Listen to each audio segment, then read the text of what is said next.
Pirtûka xwendanê Rûpel 88 ders 6 C Hevpeyvîn 2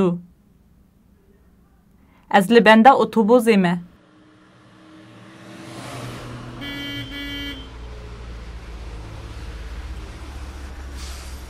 Dem baş xalê Şêxmus.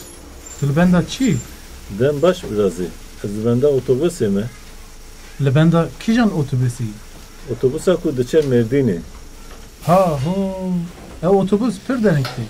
Çima ez heyran. Ji ber ku ew otobüs ji dîlokê tê di Rihayra derbas dibe û ji ser Swêrekê digihêje Amedê. Wey lo pir dereng dibe. Ez çawa dikarim zûtir biçim? Bi minîbûsê. Ew di her saetê de carek diçine Mêrdînê. Baş e. Minibüs ji ku derê ra dibin? Ji ber deriyê garajê. Wey xwedê te bihêle xwarzê. Oxir be xalê Şêxmus.